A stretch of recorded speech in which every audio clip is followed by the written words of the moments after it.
আমি বানভাসী লোক বটি গো। নামটা হইল গিয়ে মতি সর্দার। বাপ কাকার আমল থাকে চৌকিদারি করি। ৫০ সালের আকালের পর থেকে গেল বছর তক খরার চোটে দকর কাঁচা হয়েছিলুম। এই বছর আবার বানভাসি।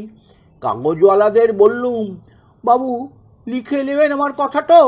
কিন্তু গাঁয়ের লোক কাগজবাবুকে ভাওয়াই দিলেক। না হলে লেখা কেনে। কাগজওয়ালা ফটক তুলা কলতক তাক কইরেছিল। লোকে বললে, উহার কথা লিয়ে আপনার কিছু হবে লাই, ও পুরা পাগল বটে। পাগলে কি না বলে।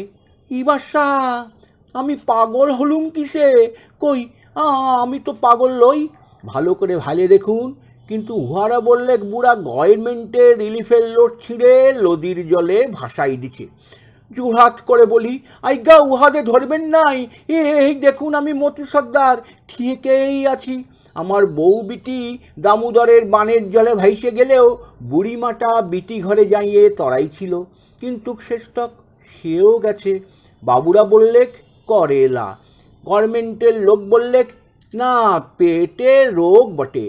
এই করে হ্যাঁচড়া হেঁচড়ি টানা টানি করতেই বুড়ি হাসপাতালের মাঝপথে মইরে গেল। আর আমি আমি এখন রাতের বেলায় চৌকিদারির হাঁক দিই বানভাসী গাঁয়ের ঝোপঝাড়ে, ধসা মাটির দেয়ালে দেয়ালে, বাবুদের দালান বাড়ির ধারে ধারে। তবে কি জানেন, গাঁয়ের লোক এখন রেই রেই কইরে আসবে। পাগলাটাকে গাঁয়ের থেকে খেদারতে হবে। কিন্তু যখন সেদিন রানীগঞ্জের বাজারে গেছিলাম আর সন্ধ্যাবেলায় হুস করে দামোদরের জল সীমাই গেলে, কই তখন আমার বউ বিটিকে সামলাই দিতে লাগছ। তাহলে আমরা বাগদেই বটি। তবু এক ঘর বাগদেই তো এই ছুটু গাঁটাকে রাইখেছিল। আজ এই কথাটা আমাকে কাগজওয়ালাদের কাছে বলতে না দিয়ে পাগল সাজাইছ। কিন্তু আমি পাগল লই। শুনেন আপনারা, শুনেন বাবুরা, আমি পাগল লই।